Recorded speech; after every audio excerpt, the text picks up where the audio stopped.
And to that piece of lieutenant that's always on his podcast, bashing us, him.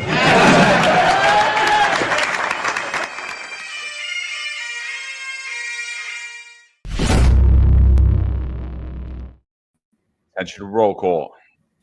That's right. Good morning, everybody. Day 5 for RDO tomorrow and Sunday, of course.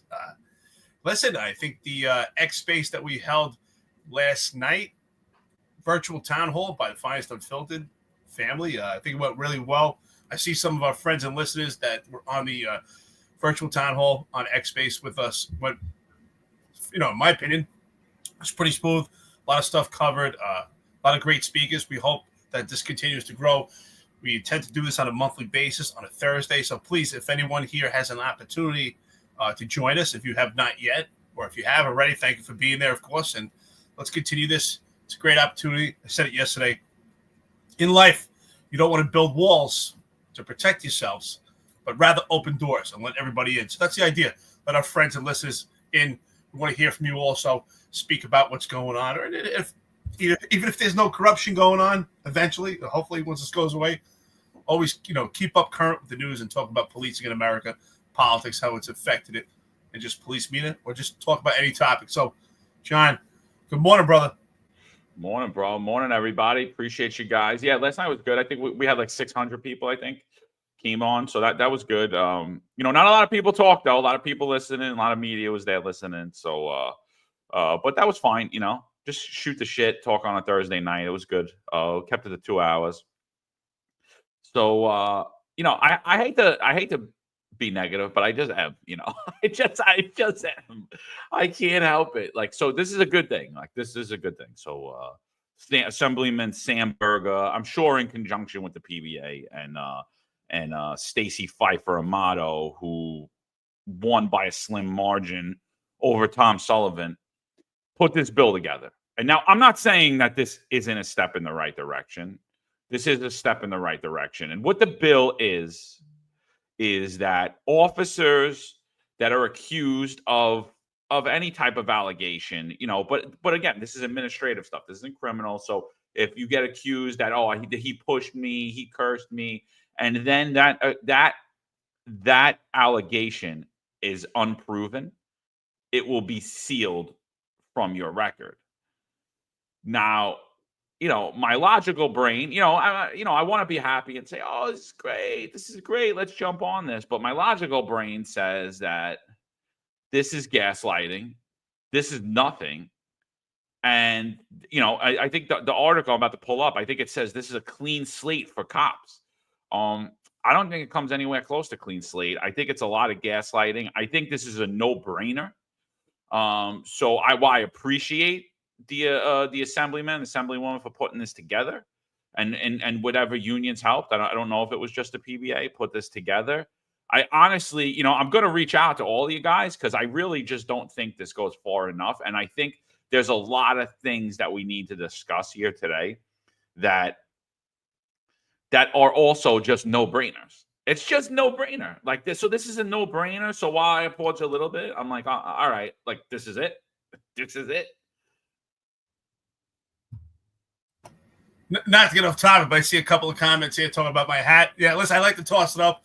I like different hats. I'm definitely you like to toss it up? All right. Like we could tell from the hat. John had a couple of comments about my hat.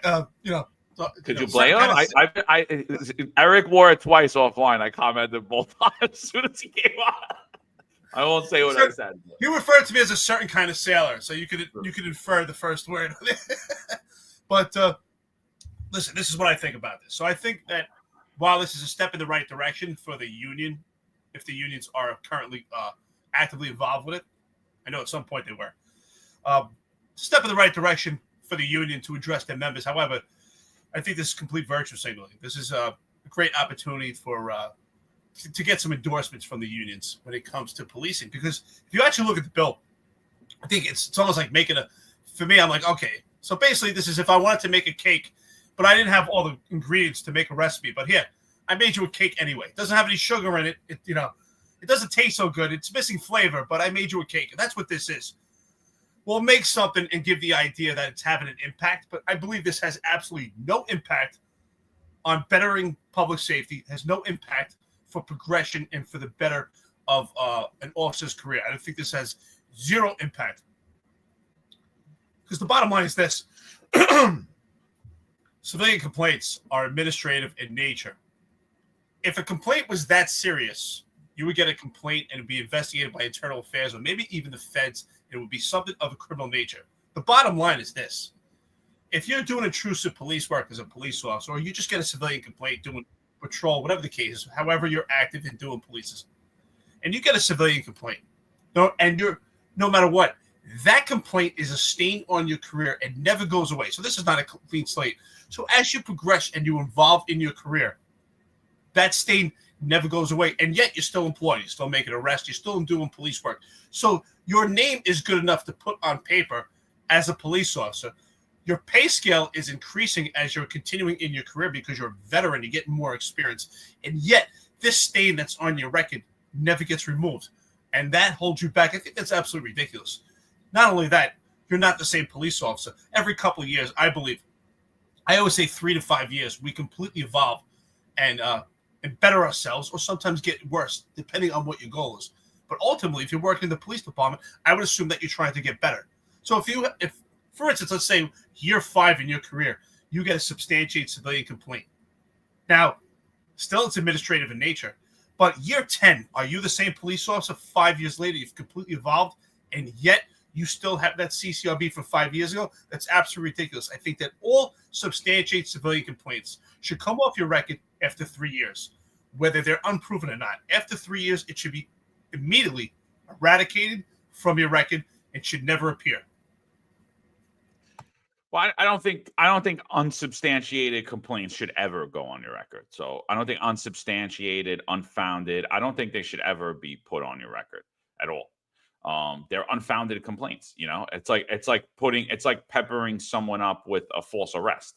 It should be removed from your record. That's it. It's a no-brainer to me. It's like, you know, it wasn't, whether it was unsubstantiated, unfounded, exonerated, it should be removed from your record. It was not substantiated. It shouldn't be on you at all. I think no-brainer. It should not even go on there at all.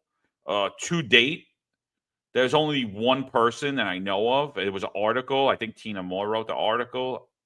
I think his name was, he was a homicide detective in the Bronx. I think his name was Robert Klein. And he got found guilty he never got found. I think something happened and he might have got found guilty on the CCRB and it was on his record. And then he actually reached out to CCRB himself, not his union. He reached out himself. Spoke to Jonathan Darsh, who was the head of CCRB, who actually runs the day-to-day operations, not the chair, but runs the day-to-day operations, showed video that exonerated him. He got that overturned. So it was the first time in history. So now he has the whole complaint exonerated, and yet that complaint's still there on his record. And now when you go further, and I think he's still working. Robert Klein. But Rob, if you're listening to this, if you're retired, give us a call. We'd love to have you on. If you're not, you know, obviously don't give us a call. But we'd love to have you on. You tell your story. But here's the issue with that, right? So, and even with this bill, so this guy eventually gets found exonerated. He basically proves his own case after being found guilty wrongfully. He gets himself exonerated. But let's just say it doesn't matter. However it happened, he gets exonerated right away, or he gets himself exonerated later on. First person to ever do that. But now, with this bill, let's say this bill seals his record, right? He has an unproven complaint on his record. You have an unproven complaint on your record. It's gone. But guess what? Some little geek that works for Google, that runs this website, 50a.org, has has all your stuff on there because it was public at one time. What's going to happen to him? Because now your information is sealed for public record, but yet your information's already out there in the public. So is your information really sealed? And I think that's another thing that needs to be addressed. Like, what is going to be the action towards people who took this open data and wrongfully used it against you?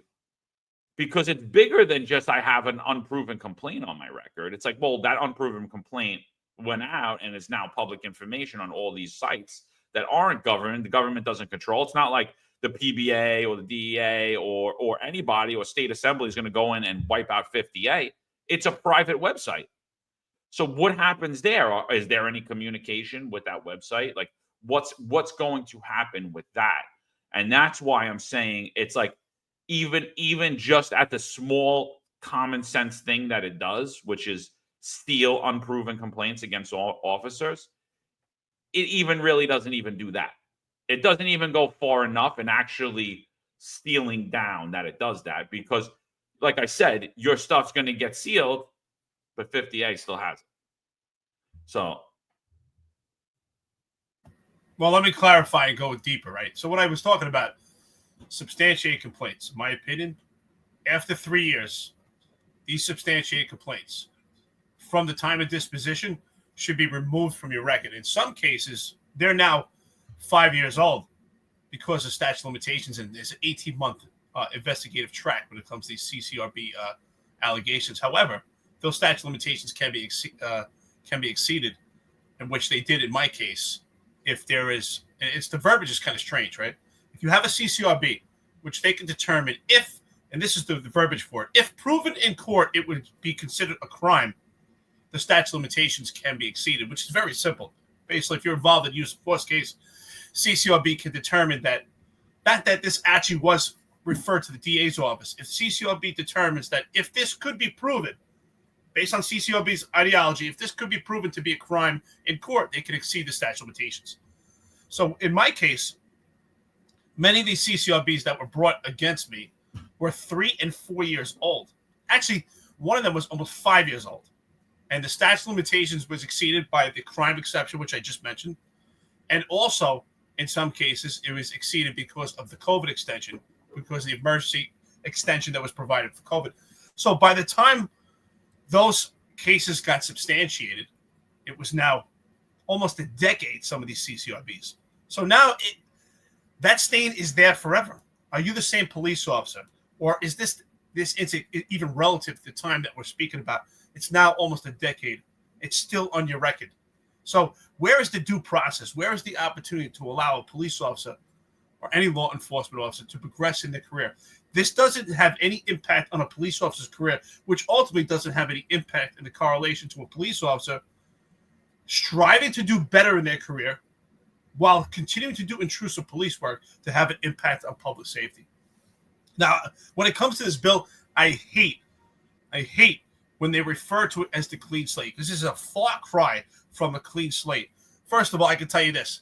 In an administrative trial I had for CCRB, where I was actually found not guilty, that case was brought to me. It was almost 4 years old because of the statute of limitations that were exceeded because of the COVID extension. So by the time the disposition came out where I was found not guilty, we're talking about almost 5 years old. Yet I'm found not guilty. I'm fighting something that's almost 5 years old. That doesn't even make sense. But the bottom line is that's on your record. And yet when I went to my administrative trial and CCRB had requested and asked for my termination, I was found not guilty. But my complainant, which was a violent perpetrator, who committed 22 felonies from the time that I arrested him. So from the time I arrested him to the time we actually had the administrative trial, alleged 22 felonies, was arrested for 22 separate felonies, was in Rikers at the time for trying to stab a Parkchester peace officer, and while in Rikers, sliced and slashed a correction officer, and none of that information was allowed to be brought up at the administrative trial. Why?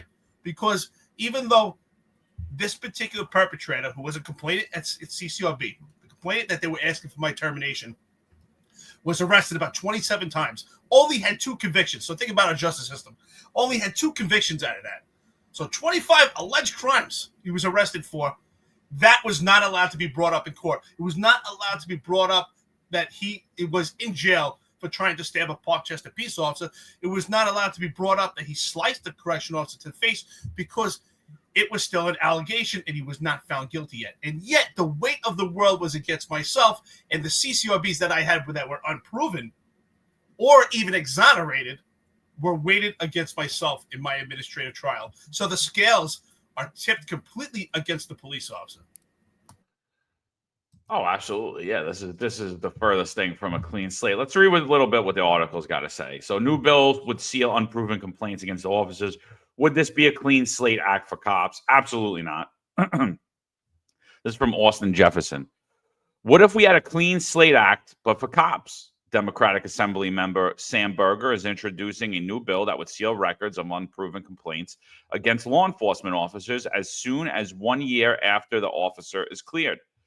Similar to the way the Clean Slate Act enacted last year seals people's old criminal record, but there's one key difference. While the Clean Slate Act seals most convictions, Berger's bill would only seal those complaints that were never proven. Substantiated complaints would remain accessible to the public. Berger believes the bill could aid retention and recruitment in law enforcement agencies across the state, which he said are currently struggling to attract and keep candidates, as public perception for cop hovers near all-time low. Police officers have complained that public access to unproven complaints against them has resulted in their names being besmirched in the absence of evidence, which can follow them into private sector job, loan applications, and even divorce court. It's a prospect that he said that can scare off candidates from applying on the force and convince current law enforcement officer to leave amid a statewide crisis. Berger's bill would seal such records from anyone but law enforcement agency. The state attorney general's office and approved oversight agencies, after a certain amount of time has passed, in the case of unfounded complaints, those that are determined to be untrue following an investigation, the record would be sealed after 1 year. Exonerated complaints, which are found to be true but justified, would be sealed immediately. Unsubstantiated complaints, which don't have sufficient evidence to be proven, would be sealed after 3 years if law enforcement personnel have no founded claims or disciplinary actions against them. So again, we don't even really need to read into this article, because what you're hearing here is a bunch of jibber jabber. So Sam Berger, Stacey Pfeiffer Amato, they're trying to earn their PBA's endorsements and their PBA slush fund that they have. And honestly, they're failing miserably at doing it, because as the entire country is now shifting, all of the people that wanted to defund the police are now pro-police. And we have mayoral candidates that wanted to defund the police, and now they're saying they want to hire more cops, which is hysterical. And I love it, by the way, because it just shows how the conversation went completely far insane left to now it's hovering back into the center, into like a moderate style conversation. I love that that's happening, and I'm not knocking anyone that switched, but I want to know why you're switching and what you thought at that time. But now as we're seeing that Sam Berger, honestly, bro, this is nothing, dude. You're absolutely doing nothing. This is a no-brainer. And honestly, it's a slap in the face. And you think that this is going to help retain cops? I'm telling you right now, it's not going to help retain cops, and it's not going to help recruit. This is jibba jabba. This is nonsense. This is complete nonsense. Oh, after 3 years, unsubstantiated. No, I agree with you, Eric. After 3 years, substantiated complaints go away. These are administrative complaints. You voted to seal criminal records of people that assaulted people, that robbed people, that did violent acts, that did horrible things. You voted to seal those records. This is an administrative thing, and this has to carry cops for the rest of their life. And by the way, it kind of clears up the sealed, right? Because it tells you right there, those records will always be available to law enforcement. So if you're going to get another job in a law enforcement agency after you retire, they have access to those records. But it's just not public information if you're leaving law enforcement. And why is that wrong? Why should my law enforcement career follow me everywhere? And again, it does nothing. What about when I retire?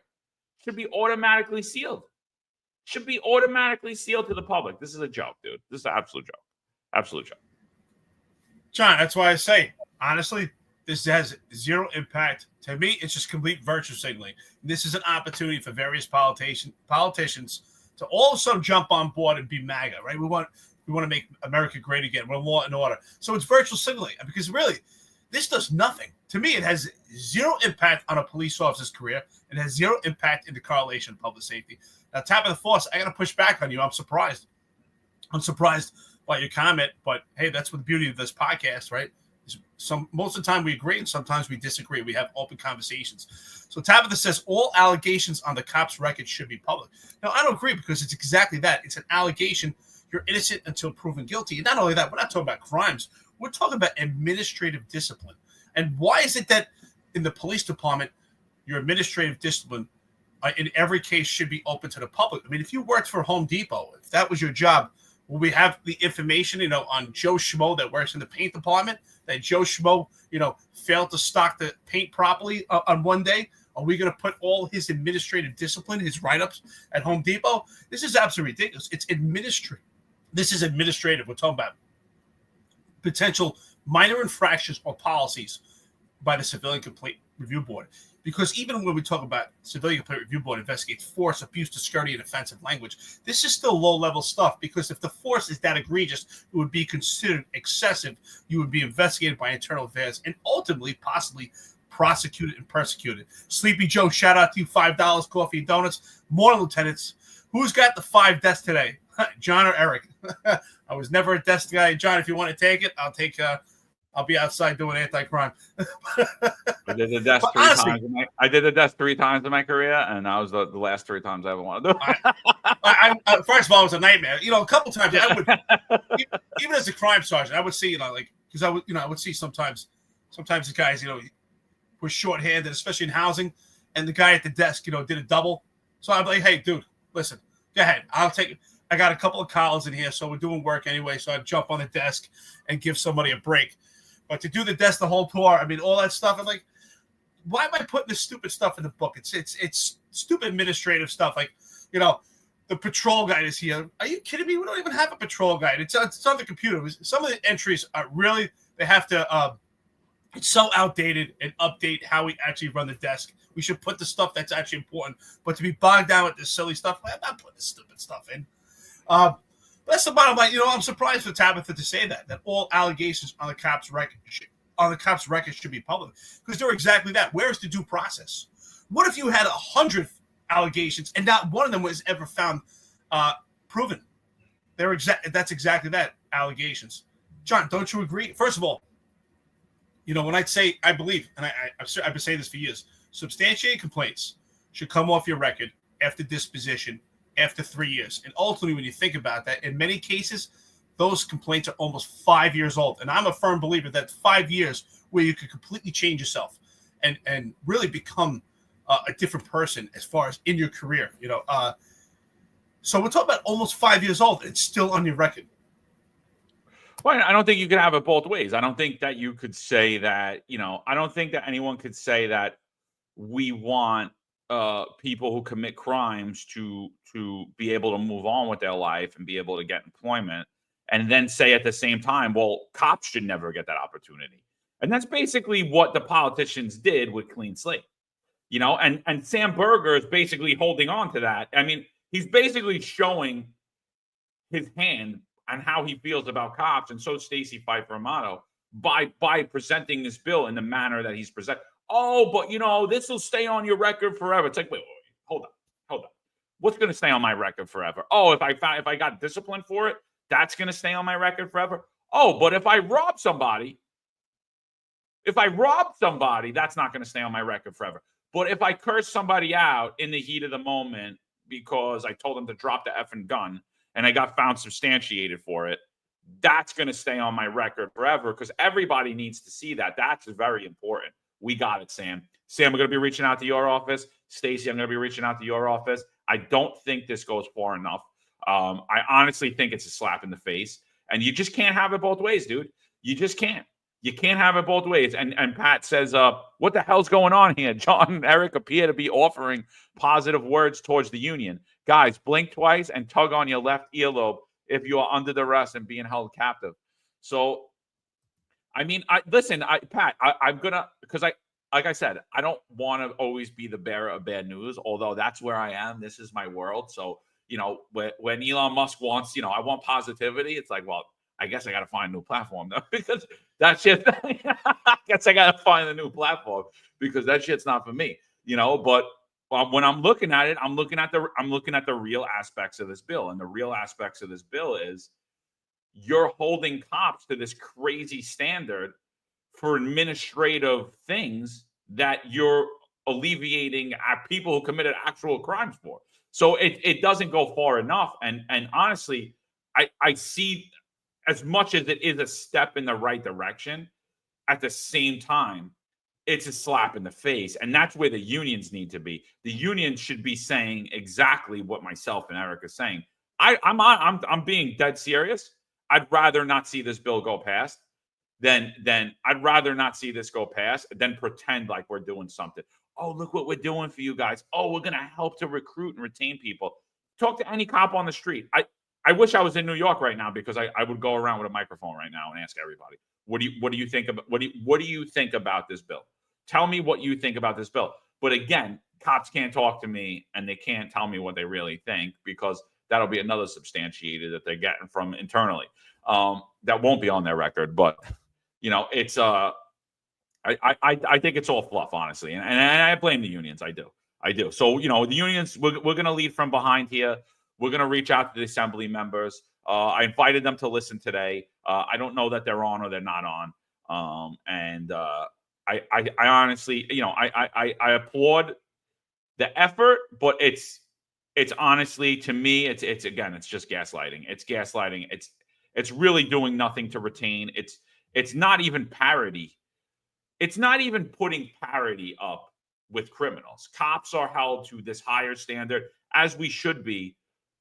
But this is completely different. We're talking about administrative charges versus criminal acts. Criminal acts are forgiven. Administrative charges never are. And you can't have it both ways. If you support people being able to move on with their lives, then you should support cops being able to move on with their lives.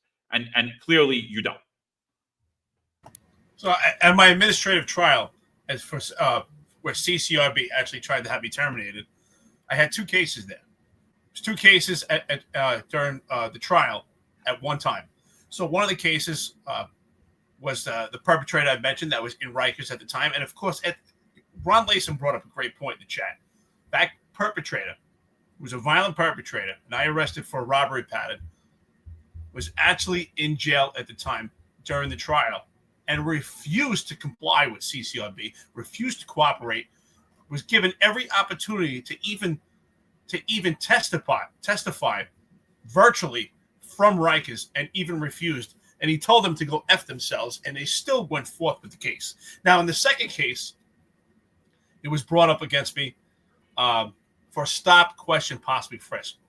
Obviously, we're getting illegal firearms. We conducted a stop, which I believe was based on level 3, which is reasonable suspicion. Someone has suspected of committing a crime. We believe that this particular complainant at CCRB had an illegal firearm. This particular subject didn't have a firearm at the time, but all the behavioral indicators were there of potentially having a firearm. In any case, in that case, what I find is interesting about it, the statute limitations were exceeded because of COVID. They utilized COVID. So by the time that case was brought up at the administrative trial, it was almost 5 years old. And I said, listen, obviously, I've done my homework. I always had conducted trainings on Supreme Court cases. I took pride in that. But I said, rhetorically speaking, let's say I was completely wrong. Let's say I conducted that stop, question, frisk wrong, and I did not have level 3 according to People versus DeBoer. Let's say I made that mistake. But what impact is that administrative trial doing to actually better me as a police officer? What impact is it actually having on public safety by the time that a disposition is actually admitted in this particular CCRB at almost 5 years old? What impact is that having on my career and public safety? If I was wrong, how did I learn anything from that? How did you teach me? Because now that case is 5 years old. Why was it not addressed within those first 18 months? If you really want to teach me to make me a better police officer, it should have been discipline and teaching moments should be immediate and swift. But to carry this on for almost 5 years makes no impact other than peppering up my career. Now, I will tell you this. I own every CCRB, and it's great police work. It was intrusive police work.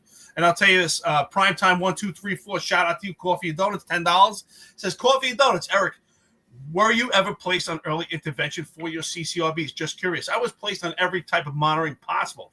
But here is why it had no impact. So if you look at my career up to 2018, the CCRBs I had were kind of sporadic. The byproduct doing intrusive police work, nothing out of the ordinary. One year, the next year I had none. Next year I had 3. Then for 3 years I had none while doing anti-crime. But the majority of my complaints came from 2018 to 2020 because of this climatical change and the change in legislation. And I was not put on monitoring until I received 8 sets of charges in a 6-week period. So now all these cases are about 5 years old, and I'm called down to be put on monitoring. Obviously, at this point, I can no longer even do policing anyway. I said, this is absolutely ridiculous. I'll sign it. I'll take the monitoring level 2, which means there was different sanctions and restrictions on the hours that I could work now. But what impact? And that was my argument. If I was this failed police officer, according to CCRB, they're now 5 years old. You're putting me on monitoring now, which I can't do any police work anymore anyway. What impact is this having on my career at public safety? And the answer to that is 0. Well, I mean, it's the whole process is ridiculous. The whole process is absolutely ridiculous. Via Senatora says, you want transparency? How about anyone who makes a complaint against a cop has to sign an affidavit to be sworn to it? You lie, you go to jail for perjury. Civilians made equal to cops when it comes to transparency. I got to say, I wouldn't support that just based upon the way that this department's functioning right now. It's systemically corrupt from the top. So believe me, if that was in place, me and Eric would be arrested for giving factual evidence for perjury. So I wouldn't support that, but I believe that there should be parity and equality. Do I believe that cops should be held to a higher standard? Absolutely. But that doesn't mean that they should be held to an impossible standard. And it doesn't mean that your record should follow you the rest of your life on administrative failures. Oh, Eric wore white socks one time and he got a CD. And it was substantiated. Oh, so that got to stay. Everybody's got to know about that. Eric wore white socks for the rest of his life, for eternity. And even after he retired, even after he's dead, it's public information. For what? But yet you're telling me that somebody that had committed a life of crime, and then after a certain amount of years, that it's okay. Like, we should seal them because they deserve to get on with their life. So why is the same not true? Why? And we're not. This isn't even parody because it's so. Like the two acts are so here. The police officers acts down here. The criminals acts up here. We forgive the criminal, but the cop, this is staying for all of eternity. We're gonna know that Eric wore white socks. Everybody needs to know that. Listen, and that's I wouldn't support the people having to sign the affidavit to make a complaint. It will deter complaints 100%, and it absolutely would. I'll tell you right now, I would think twice about it, even though we submitted irrefutable evidence that they did absolutely nothing with, misconstrued everything, and that was in written word. It wasn't even word that we were going to call, and it was written word, and they misconstrued, and they were sending emails back, playing word games, and I'm like, whoa, time out. That is not what I wrote. Stop doing that. Stop doing that. And this is why I asked for it all to be in writing. And so, unfortunately, integrity is a non-negotiable in law enforcement, but in the NYPD, it's required. Today, anyway. Is integrity actually required? Is that actually required? I'm sorry, it's required to not have integrity. Excuse me. I apologize. I was just saying, with this upper echelon, and listen, you know what's funny about this? So, I own it. When people say, "Oh, you're the most complaint cop," Juju's trying to slander me, and it's like I care. Yeah, I do own it. I'm actually proud of the CCRBs that I have because it's reflective of intrusive police work. And what's interesting about that is I could actually show you. Well, I can't show you now because I threw them all out the garbage. I throw out every award that I have because to me, it's in my heart. I don't need to carry possessions. So, in majority of my CCRBs, I actually had awards that corresponded with that CCRB case. So, for instance, one particular arrest, I arrested a violent perpetrator who had shot a kid. He was in possession of an illegal firearm. We made that arrest. I got an award for it. I was Lieutenant of the Year. And I also got a civilian complaint. So it was interesting. In my office, I had a civilian complaint and an award going together. So I said to myself, wow, this is amazing. How did I get here? And the bottom line is it's administrative. It's from an outside entity that's an independent watchdog. And CCRB is completely biased and disdained. But the irony to this, and here's the paradox. I'm not against CCRB. I think that it's necessary because there are some police officers that have a heavy hand, and there are some police officers that don't know how to talk to people. So getting discipline in many cases can be a good thing. It could make you better. You learn from it. I'm not completely against having CCRB. I'm against the CCRB that we have now. And it's occupied and employed by people that have just a complete bias and disdain for law enforcement, and they just have a hatred towards cops. That's what I'm against. But the idea of having CCRB, I do believe, is necessary. As a police officer, you have extreme amount of power. With power comes responsibility and accountability. So I don't think we should be against it. It's necessary, but it's how it's handled. And in many of the cases, when they do these investigations, it's obvious when you're being interviewed by the CCRB that they've already found you guilty. And then if you don't answer the questions in a certain manner, they're trying to find you not credible by saying that you're lying, or it's already been determined as reverse engineering with that investigation. So it's not the scales are not fair. It's not tipped for you. It's tipped against you. It doesn't matter about the totality of circumstances. The complainant, who in many cases, and in my case, every CCRB I ever had was a perpetrator. It was an arrestee. Actually gets the benefit of the doubt over the police officer. So I'm going to disagree. I think that CCRB is completely defunct agency. I think they need to be gutted. I think it's a waste of taxpayer money. I don't think they provide public safety. I don't think they hold the NYPD accountable whatsoever. The only person's career they destroyed is yours, and that was for doing proactive police work. What we see is that the people that actually deserve CCRB is the people that are close to the corrupt upper echelon at the top, that actually we watch things on video and you're like, yeah, that's a crime. Yeah, that's CCRB. Yeah, that's something that's really bad. When we look at them, CCRB doesn't even get those complaints, and those officers are held completely unaccountable. So I think that while I'm not against oversight, with great power comes great responsibility. I get that. I'm going to say that I think CCRB is a completely waste of taxpayer money. There should be an oversight agency that actually ensures the integrity of NYPD officers for both minor and major complaints. And currently what we have in place is DOI, IAB, and the CCRB. And those are for all different levels of complaints. And they're all corrupted themselves. And they're either corrupted or completely inept. And they're a huge waste of taxpayer money. So I'm sitting here and saying that, like, well, I've watched, you're sitting here saying, well, I'm proud of my complaints. I did my work. That's great. But what if you weren't? Like, what if you weren't proud of it? You didn't mess up or whatever. That still should get sealed down the road, right?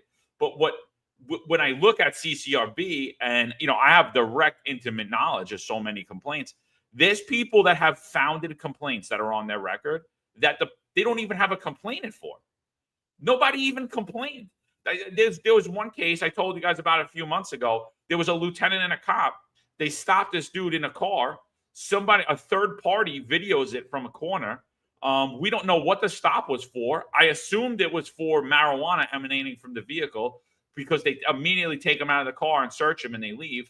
CCRB gets the plate number. They run the number. They get in contact with the guy that got stopped. His words were, "I have no problems with the police." The lieutenant and the cop get substantiated for an unlawful bad stop. How does that happen? And now that's on their record forever. And they get charges for it, dude. So it's like, it's like the whole thing, like their investigations are terrible. They're awful. And really they're toothless. They're completely toothless. The only person they ever seek to destroy was you. And they succeeded at it. And that was the only time. And honestly, it was undeserving. It was completely undeserving. And the people that deserve it, they are kept safe from CCRB. So CCRB is a defunct agency. It should be gone, along with the NYPD's Internal Affairs Bureau, because they're completely defunct. We still haven't had this new idiot that's in charge of our case now contact us. And again, it's still, the allegations that we put in there originally have not been re-put back in there. Because everybody retired now. It's like, okay. So let's not find out what happened, right? It's still, no, I want the case upgraded. I want the investigation to happen in reverse. Right. So what I was trying to say was I agree. CCRB just totally peppered up my career and stained my career. And not only stained my career, it stained my record in life. And that's why I went on this crusade along with the podcast. You and I together, on the commencement initially with the podcast, was to make sure that someone else would not be the most complaint cop also. Because it affects you. Not only does it affect you in career, it affects you in life. And I say this all the time. I'm married right now. I have a family. But if I was a single man and I was out in the dating world, forget about even just getting a job. If I was out in the dating world and if I met a woman, I mean, obviously, today's day, she's going to run my name. She's going to look up my name, and right away, she's going to see how I was slandered in the papers for being the most complaint cop. And without understanding the context of policing, she's going to say, oh, Eric Dim pulled his firearm. Eric Dim pointed his firearm at someone. Eric Dim abused his authority. Not knowing that when the complaint for abusing my authority was because I had an occupant, perpetrator, subject, person of interest who I had information from a confidential informant who was in possession of a legal firearm, was refusing to roll down the window. And after 10 minutes, I had to tell this particular person of interest, if you do not roll that window down, I'm going to have to break it because I can't see you, and I need the safety of myself and the police officers. And that was a complaint for abusing my authority. After 10 minutes, what are we supposed to do? We're supposed to keep ourselves safe and also the public. And sometimes you have to give people warnings and advise them.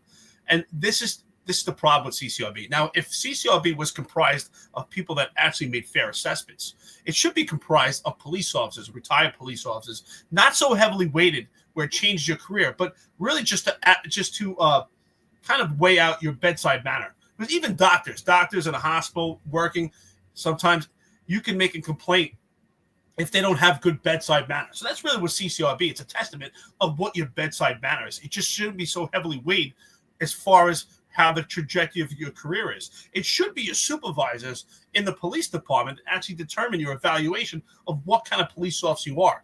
And if you look it up, it doesn't match.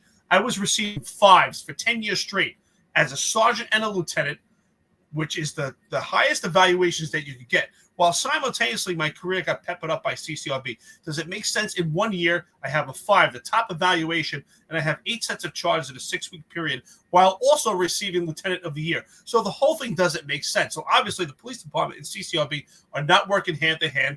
The left hand is not speaking to the right hand. So I agree that CCRB either needs a complete overhaul, eradicated, or maybe some type of different entity. But to actually evaluate your bedside manner, I can understand that because you need to understand how to deal with people, which is effective when it comes to police work. But again, CCRB is comprised of bias, disdain, and just investigators that have a complete hatred of law enforcement. Yeah, so I mean, I'm pretty good on this subject. I mean, to me, this is just gaslighting. The bill's bullshit. It doesn't go far enough, and it really needs to be completely revamped and actually be a clean slate for cops. And by doing so, that is not even anywhere close to what you did for clean slate, because again, these are administrative charges versus crime, so it's still not anywhere near on the same level. So it should be a complete no-brainer that regardless of if it's substantiated, unsubstantiated, they get sealed after a certain amount of time. And when you're retired, they're off your record, because ultimately, and if you're going to make the case, well, these people could go work in law enforcement again if they have a bad job. Well, the records are still available to law enforcement. So it's an absolute no-brainer. And at the end of the day, if this bill passes, what are you doing to hold 50A.org accountable and other sites like that will still have officers' records public when you saying you're sealing them? So what is the enforcement arm behind this, and what are the unions going to do to ensure that won't happen? That if I have some unsubstantiated complaints, that 3 years when they're sealed officially, that they're still not out there on the public. What are you going to do to protect me? Again, I don't think this goes anywhere far enough. I think it's just more gaslighting, and I'm gonna let the assembly members know, and I'm sure the PBA is on here, and I already tweeted at them so they know how I feel about it. I think it's complete gaslighting. I don't think you guys should jump up and down for this, and they're going to use this as a talking point on why they fund Democrats, why they go to Democratic events, and why they endorse Democrats who are showing you clear as day their disdain for the police. Because I guarantee you, if Tom Sullivan won, I guarantee you there would have been a clean slate for cops. I guarantee you. I got to push back again. Tabitha Foster. Tabitha, you're a great friend to the podcast, but great conversation. She says the police department is not listing all allegations on police records. Listing the allegations help to establish a pattern and highlight bad cops. NYPD rewards cops with a lot of CCRBs. So Tabitha, I don't know what role you played when you were working with the police department. And we support you, obviously, in your case. But when we talk about CCRBs, I don't think that CCRBs determine good cop or bad cop at all. And I can tell you in my case, I have a lot of CCRBs, and they're byproducts of doing intrusive police work. But at the same token, we're talking about allegations here.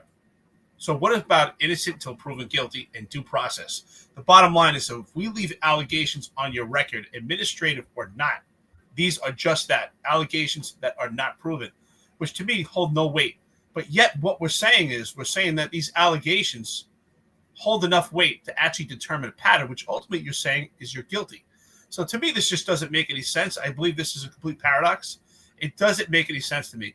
And yet in law enforcement, we're supposed to give people the benefit of the doubt. You're supposed to be innocent until proven guilty for a potential crime. But yet on an administrative level, it's so easy to find someone guilty. I just don't understand it. John, what are your thoughts on that as far as Tabitha saying that the allegations establish a pattern and highlight bad cops? Well, I think I'm not disagreeing that there's patterns that emerge in life. If a cop is consistently getting complaints where he's telling people take it in the face after he gives them a summons or something like that, yeah, absolutely. Then you could sit there and say, well, I don't think all of these people that don't know each other are saying that this cop said take it in the face after he gave me a summons and threw the summons at me. Sounds pretty legit. I agree. But what we're saying is we're saying after a certain amount of time. I worked with a guy that had a bad CCRB record. And honestly, it was deserving. He went into anti-crime real young, real aggressive, and and so he got put on monitoring, and it changed him. And he evolved, and he became a better cop. And and he kind of like and by the time I had started working with him, because he had a little bit more time on the job than me, by the time I started working with him, he had already calmed down. So he had already told me all the failures that he had. But now it's years later, right? And that stuff's still all on his record. And that stuff is what I'm saying should be removed, because years have elapsed. So if it's been 3 years and this guy hasn't threw a summons in anyone's face and told them take it in the face, then that stuff's gone, right? Like, if it's like, there are patterns emerge, and we're not saying, oh, no one should ever see my record. No, we're not saying that. We're saying that in the same manner that we treat those who break the law is the same manner that we should treat those who enforce the law. And by the way, we're talking two different ends of the spectrum here. We're talking administrative White Sox, literally White Sox. Like, I'm not exaggerating that. That is a literal thing that would be on there. You were found guilty of wearing white socks. So you have that on your record, as opposed to you committed a violent crime. And the violent crime's getting wiped off your record after X amount of time, so you can move on with your life. But the White Sox are not. And so that's what we're saying. I'm not saying that no one should ever know that you have a CCRB. No, that's not accurate at all. No one should ever know that you have a complaint. No, that's not accurate at all. I'm saying after X amount of time, it should go away. If after 3 years, 5 years, you don't have any of these complaints, why is that old complaint still there? And again, your records are always available for law enforcement purposes, meaning that guess what? That you'll be able to get them in open data in a court of law if you actually did have a problem with an officer. Say there was something that emerged, you're going to be able to get that disciplinary record in a court of law. And to me, I would never fight against that. Yeah, absolutely. If there's something that you need for a court in law, yeah. But what I'm saying is this information shouldn't be open, publicly sourced like it is today.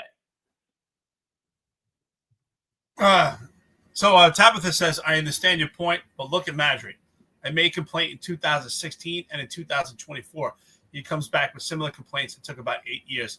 Now, I think I understand what you're saying, but I think this is something completely different. The type of complaints that were made against Madry of a very serious nature, but also correlates to his nepotism and his weight that he had in his career and being part of the upper echelon. I think it's something completely different. We're talking about nepotism, cronyism, which is why those complaints actually never came to fortitude or actually were forthcoming against Madry because of his position in the department. So I understand what you're saying, but I think that's a different parallel. I don't think that. I think we're comparing oranges and apples, and I understand what Tabitha's saying. But I think when it comes to CCRB and actual complaint towards an officer, I think we're talking about a different animal here.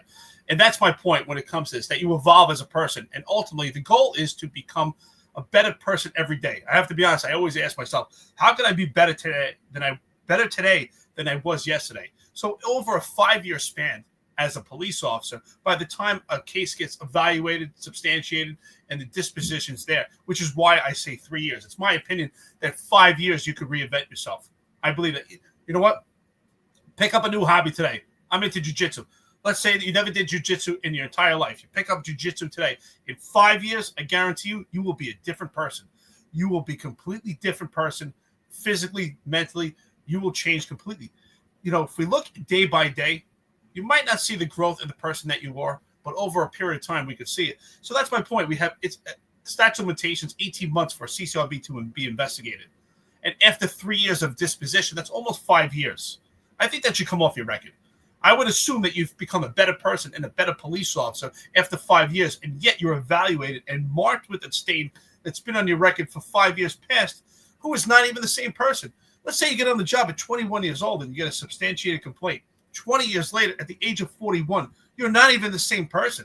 Forget about even policing. You're a completely different person, and yet you're evaluated based on the person who you looked in the mirror and said, I'm not even that person anymore.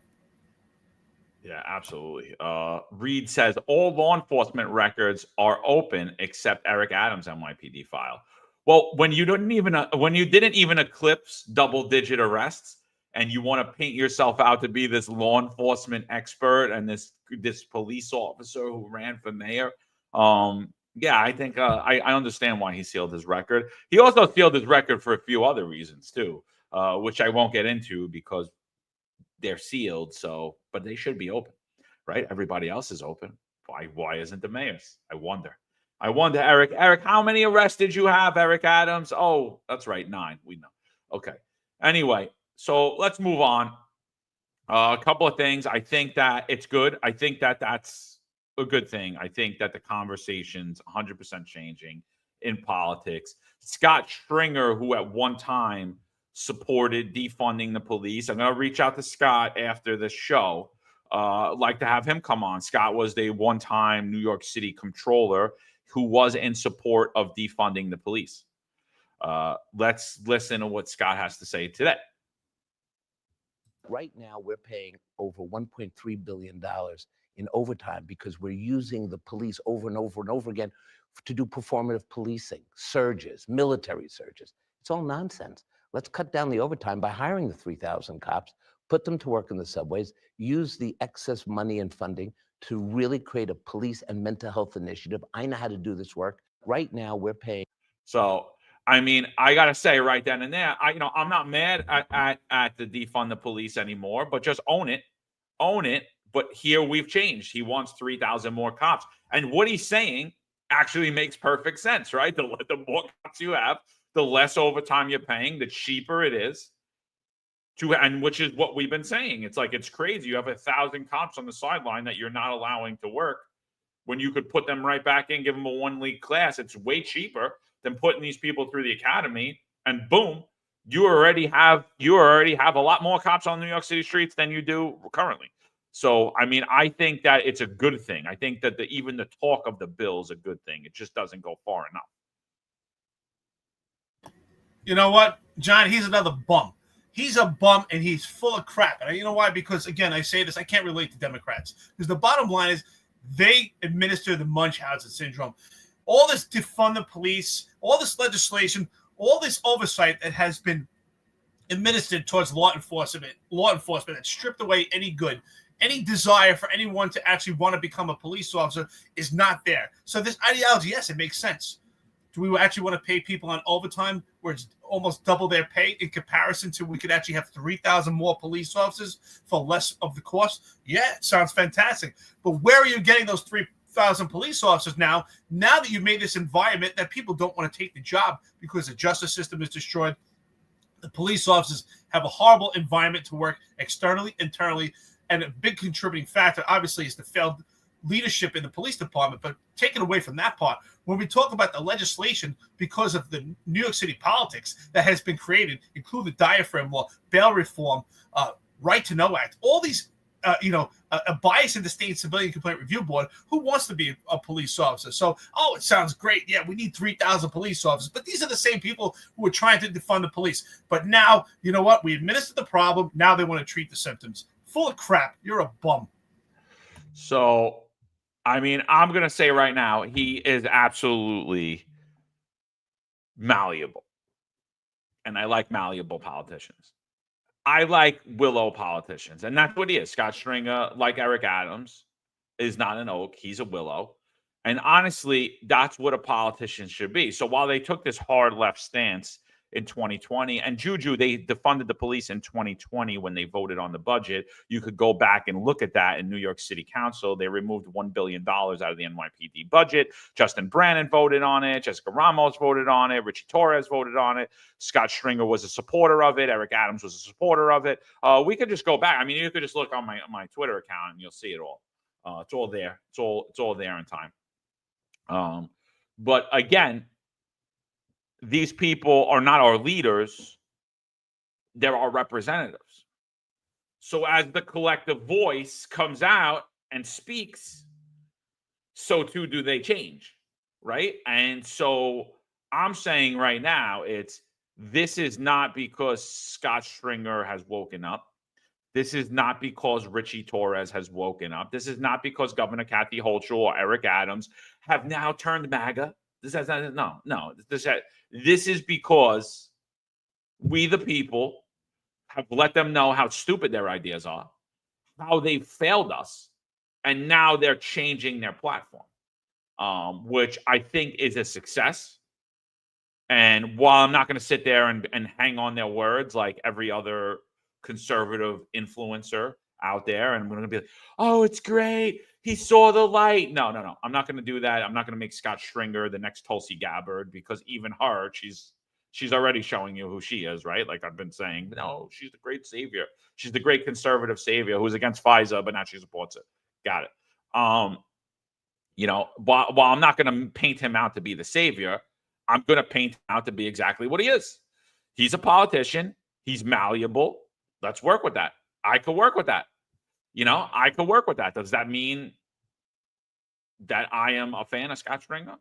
No, I'm not a fan of any politician. I've said it over and over again, regardless of who they are, regardless of if they're a Democrat or a Republican. So I don't even care about the Democrats doing the Munchausen syndrome. It's the Republicans too. They're the same people. Scott Stringer is no different than Joe Burrow. Scott Stringer is no different than any of them. He's literally no different. There's literally zero difference. Frank Morano, WABC, on the other side of midnight with Frank, Democrat, right?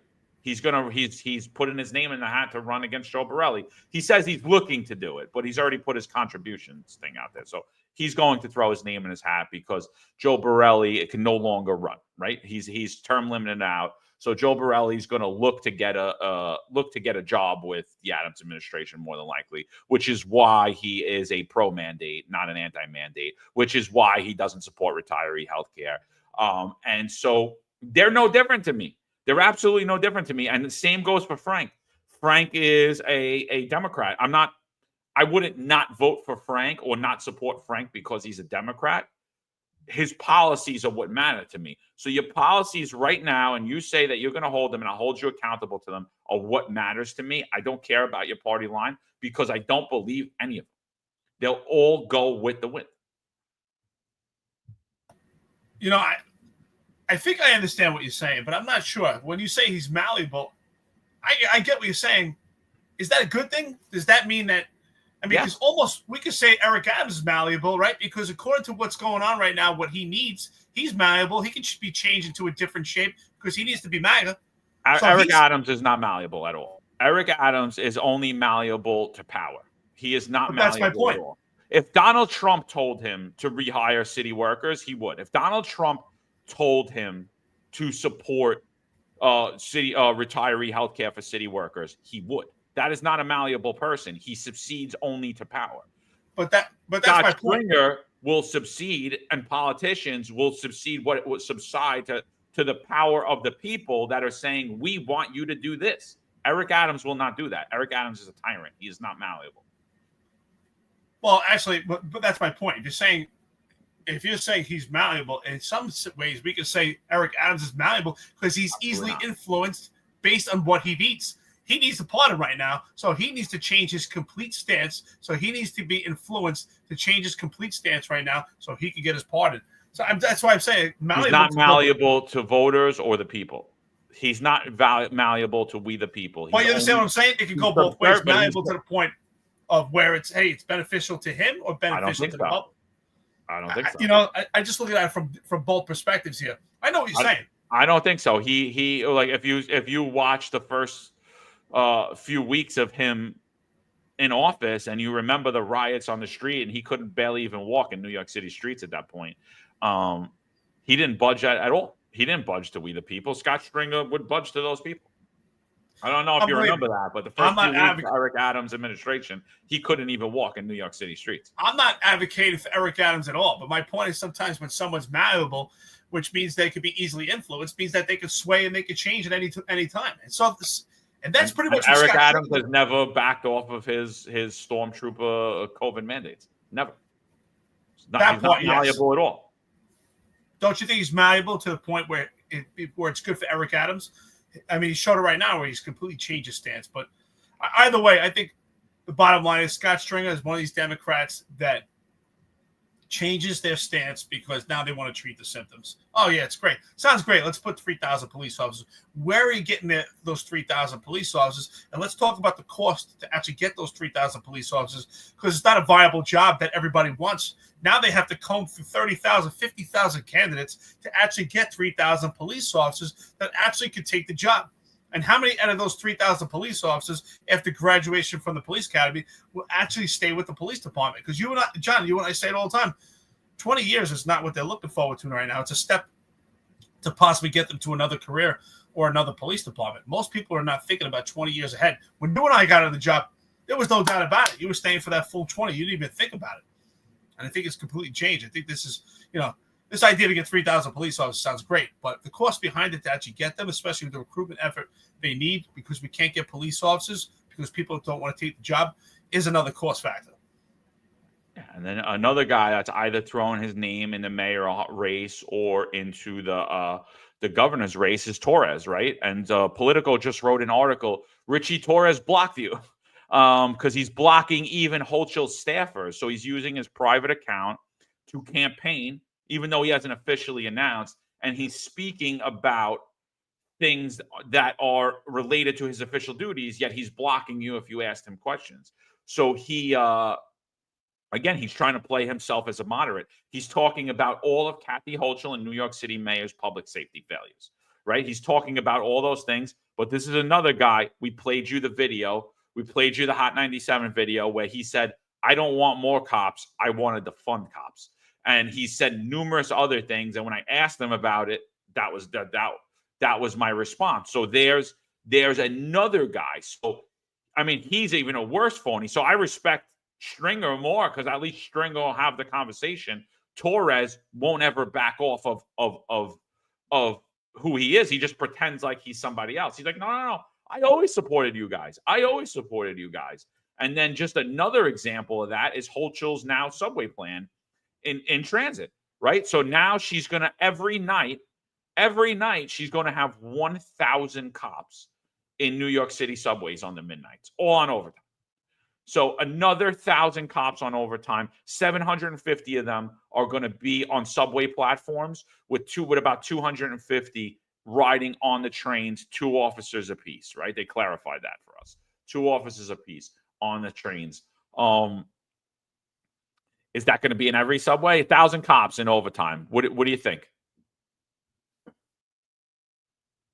I mean, this ideology to actually tell the public, which is completely gaslighting, that you'll actually have a cop on every train is just absolutely ridiculous. That's impossible. That's impossible with how vast moving New York City is and how things are always constantly changing. And, with the amount of protests and riots that we have, this ideology that you could even put 1,000 police officers every night, forget about even the cost, just logistically to actually do it is a nightmare. But again, this is because we have a failed administration, not just in New York City politics, but all the way up through the entire state. This is something unprecedented that we've never seen before. We've never seen the governor get involved in local law enforcement when it comes to the NYPD as far as making decisions and deploying cops. I mean, this is insane. Who's in charge anymore? Is Jessica Tisch the actual police commissioner? Is Eric Adams the actual mayor? Kathy Hochul is now directing where the NYPD is going to deploy with no knowledge of how law enforcement works, especially with the NYPD. This is insane. But this is what's going on with politics in New York State because we have a failed administration, completely inadequate, completely inept. We're trying to run this business while we have a criminal enterprise, and that's the problem. It's working against each other. But John, logistically, I think it's a nightmare. Cost, this is a whole nother factor. I think the cost could just cripple the entire city. But logistically, that's a nightmare. Yeah, absolutely. And she here's how I tweet. And officers on every overnight subway train. We already said it's not 250. It's not possible. It's not every. It's the major subway trains cause, right? Modern turnstiles, new technology to deter crime. So the modern turnstiles. I don't know if anyone's seen this. Have you seen this? They've put spikes on the side of subway on the side of the turnstiles, right? So if you put your hand there, you're going to get injured. Guess what's going to happen? People are going to get injured. Guess what's going to happen? They're going to sue the MTA and they're going to win money. It's a dumb idea. I just thought that I thought 1,000 police officers would work, but obviously it wouldn't if we need to install spikes on turnstiles. I just shows how inept it is. I think this plan again is going to fail on its face, just like Eric Adams' plan did. It will immediately displace crime. Long term, it will do nothing to deter crime. It will also raise the budget. I don't see the value in it. The cops are going to make a lot of money. That's about it. You'll feel safer, but you actually won't be safer.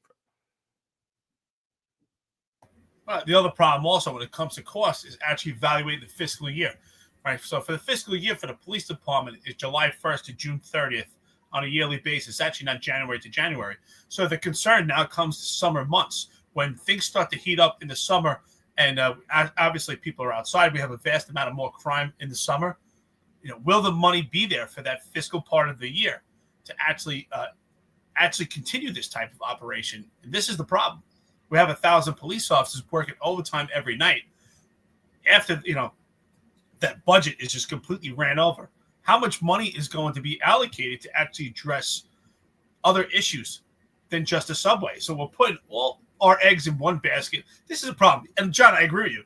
Absolutely, you nailed it. This is not stopping crime. It's not curbing crime. It's just displacing crime because this crime will continue. This is just complete omnipresence. It's not intrusive police work. It's just moving a pile of shit to another location. That's all this is. Yeah. Eric Adams just stopped doing the transit plan, which was the same as this plan. So, and it literally had a net zero. It didn't even have, it had less than a zero effect on crime. This is the New York City violent crime rate, 2000 to 2024. Look at it. You can't deny this. You can't deny it. It's just a straight shot up. It's just a straight shot up. And it's the failure. It's glaring. The failure on the part of New York State and New York City is glaring. The failure in Eric Adams is glaring. It can't be hidden. You can't hide this. They could tell you crime's down all they want. They could put these little posters and their asterisks everywhere. But the reality is here.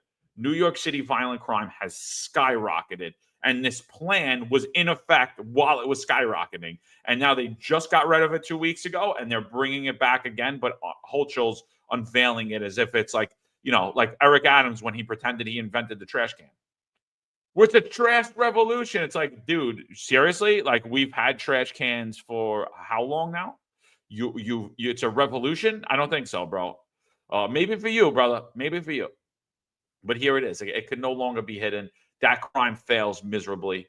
That whole plan's going to fail miserably. It's going to be the same waste of money that it's been. So, I expect nothing different because it's the same thing. It's following Einstein's definition of insanity, doing the same thing over and over again, expecting a different result. Here's your result. You're going to get more of this. Other thing, Adams went to Mar-a-Lago last night.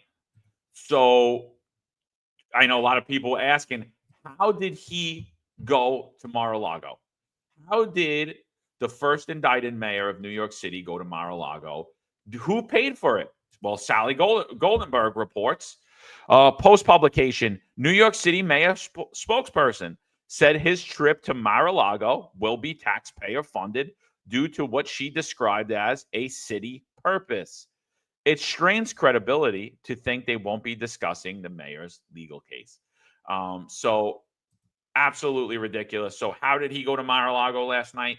You paid for it. You paid for it. What was discussed? We don't know, but we saw Eric Adams out in Nassau County with Bruce Blakeman. He got caught out there. He got a picture snapped. Picture went viral. He found out about it about 11:30 at night. He tweeted out how he had a great meeting with Bruce Blakeman and they were discussing gangs. When they didn't look like they were discussing anything other than having dinner and laughing. So there's a lot of, and that's why I say, like, there are no party lines in New York. You're a Republican, great. You're a Democrat. You're a Democrat. You're a Republican. There is no two parties in New York State, in New York City, and it's clear as day. The people that are pushing the hardest for Eric Adams to get a pardon, the people that are pushing Eric Adams on Donald Trump are all Republicans. Every single one of them. They're your favorite conservative influencer. They're your favorite conservative media channel. They're all of these people that are pretending to be that they've been weaponized and the DOJ has came after them when they've actually committed crimes. There are people that are directly involved in crimes with Eric Adams that are Republicans that want this to go away because they know it's coming for them next. They're just, as the layers unpeel, they're part of those layers. And that's what's going on. It's absolutely disgusting. A shout out here to I see Reed and VSS Ventura's having a great conversation, and I really like what they said here. So, Reed, thank you so much. He says to VSS Ventura's, I like this podcast because everyone gives an opinion, right or wrong, and everyone has their say. And so we hear all sides. That's the whole point about this podcast. Thank you so much for saying that. We appreciate it. Is that in this space, the First Amendment's honored. John and I, for the most part, we agree on a majority of stuff, but there's plenty of stuff that we disagree on. And we disagree sometimes openly here on the podcast. And you know what? There's no crying about it. There's no crybabies in this space. It's okay to have your own opinion. That we honor that. Tabitha Foster, in many cases, we agree with her a lot of times. And today I gave her a little pushback, and she gave me some pushback. But you know what? That's the beauty of it. And we should somehow figure out what makes sense. Not necessarily what's right or wrong, because it's not necessarily about right or wrong. Sometimes it's about adverse consequences, about actions and consequences. What makes sense? Here's your opinion. Here's my opinion. Maybe we can meet in the middle. Or maybe sometimes, sometimes I have an opinion and sometimes John says something. I say, you know what, John, I like that. I'm going to reverse course and that's what it is to have an open mind. Or maybe I say something and John says, you know what, I like that. And I'll use that. So that's the beauty of opinions. And that's the whole point of the space. The First Amendment should be honored. Even Juju, we let Juju talk all day. We don't kick Juju off. A lot of stuff. Really, honestly, Juju doesn't necessarily make sense. And the reason why you don't always make sense, Juju, because it's obvious it's not just one person. It's an entire team that's behind Juju. So those personalities, those characteristics change quite often. But yeah, the space is wide open. So, John, and when you talk about these politicians, I agree, which is why I think that Jim Walden, that appeared as an interviewee on this podcast recently, when we had an episode, Jim Walden could be a major player in this race for mayor because exactly that. Republicans and Democrats, the lines have been completely blurred. So for him to run as an independent, it really opens up new doors. in this mayoral candidate race, especially right now with the nature of politics in New York City and New York State under the thumb that we are in right now. So it does change the game, and he could be onto something. All right, so let's move on. Feds probing pay-to-play scheme in NYPD promotions court document. Federal authorities are investigating allegations that police officers may have paid bribes or offered other gratuities in exchange for promotions, according to a letter filed in court Thursday by a lawyer suing a former top advisor, Mayor Adams. The lawyer, John Scola, wrote in this letter that his firm has spoken in recent months with numerous police union officials, officers, and detectives of various ranks who have either direct knowledge of the pay-to-play investigation, have been interviewed by federal investigators, or have been asked to turn over electronic communications to them. Scola made the claims in a letter to the city seeking documents on behalf of his client, retired Sergeant Roxanne Ludeman. Ludeman alleges that the former senior mayor advisor, Tim Pearson, sexually harassed her, then blocked her promotion in early 2023 when she rebuffed him. This should come as a shock to nobody on here because we've been talking about this for months. Scola alleges in the letter that Pearson instead approved the promotion of his friend Patrick Gordon. You guys should be familiar with that name. The president of the NYPD Guardians Fraternal Organization, a group in which Pearson has been long active. Gordon was promoted to Sergeant Special Assignment on February 24th, 2023. Ludeman seeks discovery regarding the pay-to-play promotion scheme currently under investigation by federal, city, and state and city law enforcement agencies, Scola writes in a letter. The city's assertion that the plaintiff's discovery demands are based on rumor is both false and misleading. I have personally spoken with numerous individuals possessing direct knowledge of the internal operations of the NYPD and the ongoing investigations that have implicated the department. In addition to Ludeman, Scola also represents an active chief, Matildis Mamara, and two other retired police supervisors who claim Pearson sidelined their careers for backing Ludeman. Nicholas Biasi, a spokesman for the U.S. Attorney's Office in Manhattan, declined comment, as did a spokeswoman for the City Department of Investigation. Rumors about investigation into pay-to-play promotions have been circulating for months, ever since early September when the FBI appeared at the homes of key Adams administration officials, including Pearson, Police Commissioner Ed Caban, Deputy Mayor for Public Safety Phil Banks. Scola's letter is the first documented indication that such an investigation has been underway. It has already been reported that Caban's brother James is under investigation for using his ties to aid local businesses in avoiding crackdowns. Federal authorities in September slapped Mayor Adams' asylum seeker operations director Molly Schaefer with a subpoena regarding her to turn over records, including communications with Pearson, who had deep involvement with migrant contracts. Crumbs. That's the bottom line. Crumbs right there, John. But you know what's interesting about this, right? So John and I obviously were getting attacked by numerous entities of the NYPD. For a long time, we figured, hey, it must be because they're trying to protect their egos. But really what it comes down to is when we start to go through a who's who of who attacked this podcast, trying to shut us down, trying to suppress our First Amendment, trying to do everything in their power to shut this podcast down, including have Juju monitor this podcast on a daily basis, paid by the NYPD, is that there's people that have skeletons at the closet and they don't want the curtain being unveiled because the stuff that we're speaking out is really starting to penetrate the police department and really expose the corruption that's going on. The appearance of impropriety is no longer just an appearance. And who's named in this? Patrick Gordon. Patrick Gordon went on a full court blitz along with other entities of the police department, calling this podcast racist. Meanwhile, Patrick Gordon was handsomely awarded with special assignment in 2023 with his ties and his relationship to Eric Adams. He's got a beautiful office that we, as a lieutenant, I mean, we don't see people in an office like that at 1PP. There's a recent video that came out. I put a picture of Patrick Gordon on X along with this article. He's got an office that pretty much rivals the chief of department's offices. So he's being taken care of handsomely. The appearance of impropriety doesn't look good there. So Patrick Gordon we understand why you went on a full court blitz trying to call this podcast racist. You got a lot of stuff to worry about, don't you? Yeah. So actually, Pat Gordon never said anything. He hid behind the account of Noble. So he's I don't think he actually never said anything. But it was he's the president of the organization, so he had to have knowledge of it and had to come from him. But he hid behind that handle. Even though he follows us on social media, he had nothing to say. So this is another clip. This is a clip from so today at 12:05. Sal Greco show is going to be posted on the Finest Unfiltered. We're going to start to amp up this network, this Finest Unfiltered network. Here's a clip from another travesty that's coming out of the New York City Police Department. Here's a clip from the Sal Greco show. And this is also something I think we should talk about before we wrap today up. Here's a clip on Sal Greco reporting on this.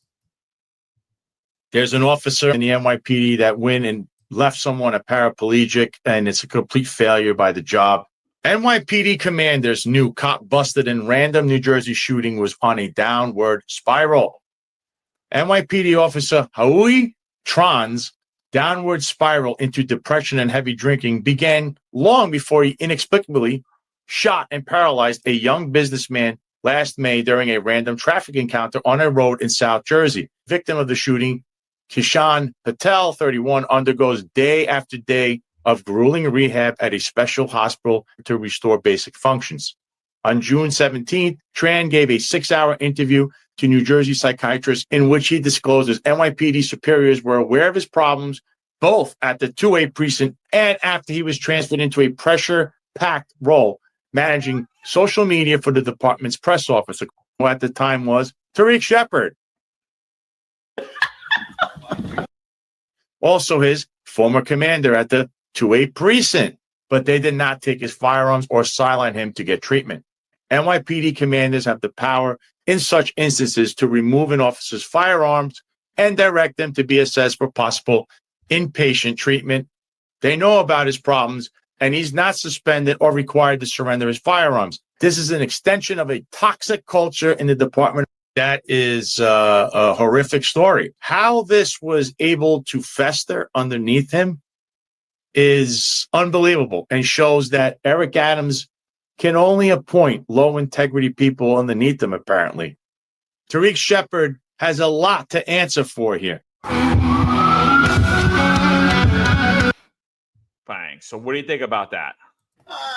First of all, the clip was great, by the way. Shout out Sal Greco, who's now going to be part of the Finest Unfiltered channel. I mean, we already been a team out in social media, so we figured why don't we just band together. So Sal Greco show will be still the Sal Greco show, but on the Finest Unfiltered channel. So there's going to be content. Eventually, the goal is to have content throughout the entire day, and we'll keep you informed on news that's going on with policing politics in America, especially the forte of New York City. So, I mean, listen, there's no doubt about it. There's a complete failure. Goes along what I've been saying about the three-tiered system in the police department. Obviously, there's cronyism and nepotism with this police officer who was never evaluated properly. This whole nice guy syndrome of not actually interested in police officers. Clearly, this police officer had a problem. His firearms should have been removed. This should have been addressed. And ultimately, the blood is on their hands right now. This police officer was not only it wasn't even addressed.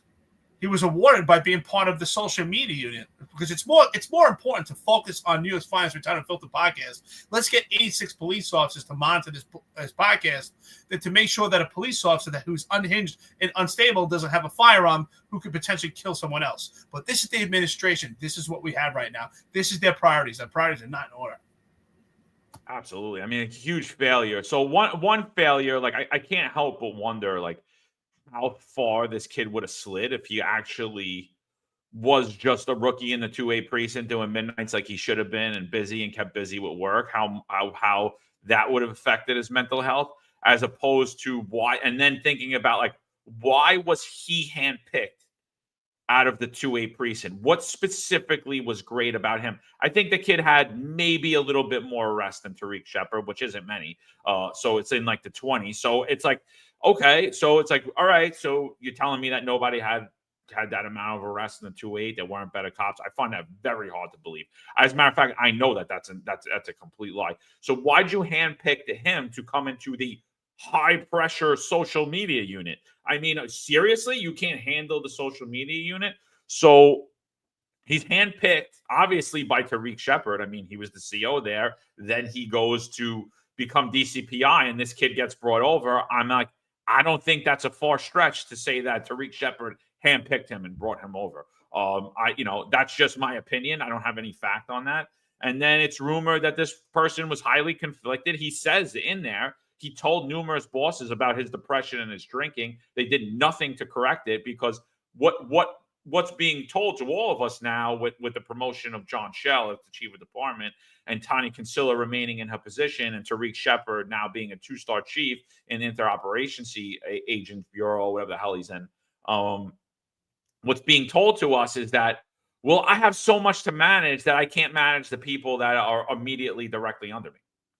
It's like, wait, time out.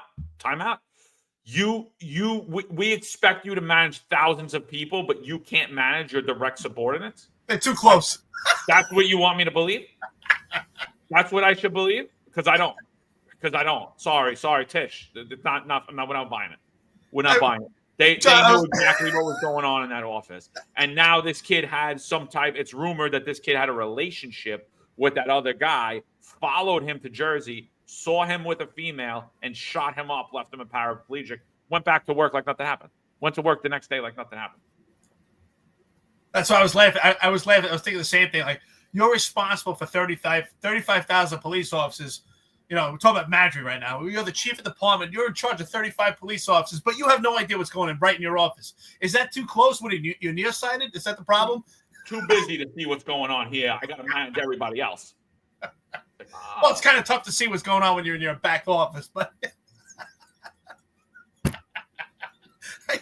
But seriously, what's insane is that we see this theme of this administration where we have police officers and other ranks that are just completely unhinged and unstable and shouldn't even have a firearm, including chief of department John Schell. He's completely unhinged and unstable for the unprofessionalism that he has on social media, the piss and matches he has. So unprofessional. To me, signs of someone that is mentally ill, completely unhinged. We have someone who hid behind a fake moniker threatening our children. That's someone unhinged. We have this police officer who fires his gun at someone else in Jersey. I mean, we have all these people that are unhinged. We have an administration that doesn't address it because, like I said, John, honestly, it's more important to let's not take this kid. Let's not take his firearm. Let's reward him. Let's put him in the social media unit and monitor those 2 retired lieutenants that talk bad about Cass Daughtry. They talk about the chief. That's more important. Forget about the public and their safety. Let's make sure we address our egos. That's the most important thing. Yeah, and when you're taking pictures of Cass, make sure you don't get his bald spot, right? Like those are important things. Make sure you're getting him from a different angle so his bald spot isn't in there. Or don't get the ones with Shell with his neck like this. Make it look like he's jacked, Make it look like get the ones that way it looks like he's big, Or Madry, don't take video of him while he's doing this, Get that. Like it's absolutely ridiculous. And so, like you were asking the question the other day, like how much is this administration cost taxpayers? Oh my God, it's going to be unbelievable. It's going to be, here's another kid that like they're going to sue and they're going to win hundreds of millions of dollars, and they should. And it's disgraceful. This is Eric Adams. New York City. This is Eric Adams, New York City Police Department, because this was preventable. This was absolutely preventable. This kid shouldn't have had a gun. He shouldn't have had a badge. Shouldn't have been in the position he was in. He was clearly something wrong with him. And not only did we not handle what was wrong with him, we didn't supervise him when we should have, when he was down in the rookie ranks. We rewarded him and put him in a spot where there's no supervision because everybody's too busy doing on-duty booty and everything else, but actually doing their jobs and being supervisors like they should. So, yes, this man's life was ruined as a direct result of the lack of supervision of his supervisors. Yes. King Gerbo says his job was to play on social media all day and the pressure got to him. Yeah, get the F out of here, soy boys. Yeah, come on. Seriously, the bottom line is that's a complete excuse. We know that he shouldn't have been there. It was never addressed. And that's the problem with the supervision, especially inadequate leadership that we see right now. The upper echelon, when it comes to nepotism and cronyism, they're not addressing these people that are in their circle. They're only addressing general population. We have a lieutenant from the CRT unit who stomped on someone's head, who's now full duty. John, if that was you, if that was me, if that was Juan Perez, we would be convicted right now in a court of law, and we would be found guilty. We would be in prison. But meanwhile, this lieutenant is out running around. He's also unhinged. He's unstable on the same lines. But again, what's more important is that they have these people in their circle. They monitor a podcast because, God forbid, those two lieutenants say anything bad about us. Ooh, man, think about all the hate that we get. Yeah. Do we cry about it? I mean, Juju's on here the entire day. They can't handle anything. These guys got skin that's like paper thin. Unbelievable. John says, Juju says, John, are you mad about your non-participation on duty buddy? No, I'm not at all. I mean, first of all, I'm much better looking than all of these guys. I have way more personality than all of these guys. Ask any female. They will come in my office. I better keep the door open. Keep the door open, please. Thank you. Because, I have self-control. I'm not stupid. I'm not a moron. I'm not going to put my career out to get laid once. I've never used my position. When I would be out on patrol, girls would give me their phone numbers. I would never call them because I would be like, you know what? She don't like me. She sees the uniform. Slip phone numbers everywhere. I never partook, and I was afraid of it. I was like, nah, I'm good. When I go out to a bar and nobody knows who I am, if a female wants to talk to me and we develop a relationship, not knowing who I am, my status, what I could do for them, then yeah, that's somebody that I will have a relationship with, but I wouldn't use my authority to have to use that to somehow pretend like I'm a playboy. When these guys are the furthest from it, I'm sorry. They're horror shows. Look at them. They're all horror shows. They're disgusting human beings. They look terrible. God only knows what they smell like. God only knows what I don't know how anyone got close to them. I really don't. God only knows what they smell like. They don't take care of themselves. They don't eat right. They don't look like they shower much. They're terrible. Their uniforms are disgusting. I'm absolutely not jealous at any stretch of the imagination. I think that they're absolute low integrity people who cannot control themselves and have no business having a badge or a gun. And that's just another example of why they should not be around women. There's something wrong with them. They can't supervise women. And then when I hear about all these horrific things and I hear about women saying we're abused in the workplace, we're treated differently, and in my head, I'm like, oh, is that really true? Yeah, they proved that that's true. Because I'm thinking how women that worked with me or for me, how they were treated, and none of that was true. But hey, I was a professional. They weren't. John, we used to always say, it's kind of funny, I'm laughing around, but we used to always joke around and say, the more that you get promoted, the better looking that you get in the police department. So I kind of laugh at that.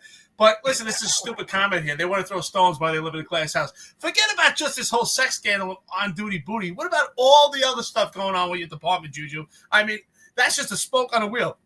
Potential pay for play. We have a potential racketeering scheme. We have an abuse of cars when it comes to the confidential rental and leasing office program. We have an abuse of overtime, an excessive amount of overtime that's being utilized. I mean, it's just one thing after another. We have an abuse of actual promotions. We have an abuse with these fraternal organizations. I mean, when are we going to say enough is enough? You're out here monitoring for the police department on a constant basis because two lieutenants and their friends and listeners on the podcast are criticizing the NYPD. So you know what? If it's that important to you, you don't like negative criticism, why don't you do better? Why doesn't the police department do a better job? Why don't we get better leadership? Why don't we stop this criminal enterprise and we stop committing crime and actually have integrity? I don't know. Is this a tall order to ask, John? Is it? No, not at all. So, and Franco says, so John, you're saying you didn't have KY jelly on standby in a locker in your office? Yes, that's exactly what I'm saying. And also, you know what I would do when I actually got to be in an administrative office? You know what I would do? I would buy coffee for everybody. I would bring in coffee once, twice a week, bags of coffee. I would make the coffee. And these guys would never go in their pockets. These guys would all the money that they're siphoning off of this city, they would never go in their pockets to anyone. They treated their employees horribly. Their employees have to give them standing ovations like it's Stalin walking in. Absolute ridiculous. And they're disgusting human beings. So that was the only chance. And I've always said it my whole career. I said it. I was like, these guys would never get laid if it wasn't for this job. I don't know like what, but they think they're playboys. It's sick.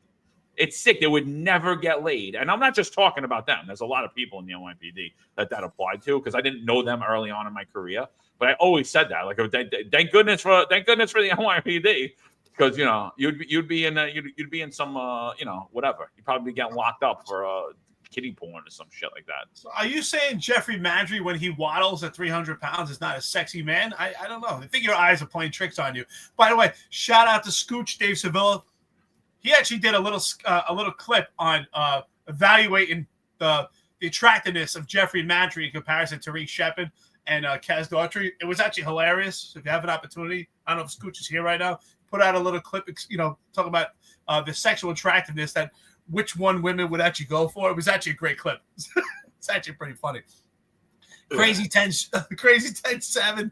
Shout out to you, $1.99 coffee and donuts. His epic rant. Who's it? Nighthawk 13666 says, John, you're 100% right. These bums would never have a girl if it wasn't for the job. LOL. That's why I used to always say these guys, they get promoted, they get better looking. All of a sudden they become Don Juan. You got some guy who's like 400 pounds, can barely walk. He's got one blown out knee, a hip that he can't even walk on. I mean, we just had this complete moron retired from the NYPD. His name is Louis Cologne. He left the job, came back. He got I don't know how this guy got promoted. He probably couldn't even work an aisle in Walmart. But all the girls were surrounding him also, and this guy had one hip. First of all, he can barely walk. This guy, why is he even on the job? He could barely walk. He had all kinds of injuries. I'm sure he's getting 3/4. But that's what these guys do. That's why they stay on the job. They don't stay on the job because of the money. Because they never even get an opportunity to see the money. These guys are always at work. They talk about their pensions, $25,000, $28,000. They're never even going to spend it. They enjoy it because the job has a lot of fruits for them. Pretty girls, actually acknowledge them. They get to go out with their buddies, and they have meals on the arm. It's all about the prestige. Someone calls them chief. They snap their fingers. Someone brings them coffee. That's what these guys, they love. It's almost like they feel like they're rock stars. They have this beautiful, look at the offices. Look, if anybody has an opportunity, see the clip, Patrick Gordon from the Garden Association, and you see his office. I mean, it's a hell of an office, and that's what these guys have. These guys have luxury. It's not even just women. They have so many things at their fingertips. That's why they want to stay in their job. These guys would stay until they die. I mean, and that's why most of them, honestly, their lifespan is not too long after they leave the department, because this is what keeps them going. This is their lifeline. Yeah, they all need, and I'm for the genderless roles too. They all need a bras too. They should have man bras in the NYPD. They could get them embroidered with their titles on it. What about? Can we get a collar? Can we get a collar for that triple fat neck? I'm tired of looking John Shelley, looking at all this, different layers of his neck. I mean, well, the bra will bring it up, though. The bra will it'll bring it up. So he needs a seat collar, keep it up. So like the paramedics have. They should put that collar on him to try to form that neck. The guy moves. It's like his neck goes in different direction. One makes a right turn, the other neck makes a left turn. Like, oh my god! No, we're gonna hear a lot of shit about this one, but all right, it's good. It's all worth it. Triple it's all worth it. It's all good. It's Friday, baby. Fun Fridays. Yeah, so I don't know, man. I think that's it. I think we hit everything today. Anything else? But yeah, I don't think you spoke on it. Do you think Eric Adams is going to get a preemptive pardon? What's that? Do you think Eric Adams is going to get a preemptive pardon from Donald Trump? I hope that Donald Trump is just toying with him right now. I just hope Donald Trump is using these conversations that they're having as leverage, because, I mean, you know what? Roger Stone said something the other day. I was watching Roger Stone show because Sal was on it. So, and Roger said something. I'm like, you know what? That's actually a good way to put it. Never thought about it that way. And he said, and here's someone that got a pardon himself, right? So I was like, oh, wow, that's a good way to put it. He said Eric Adams doesn't deserve a pardon.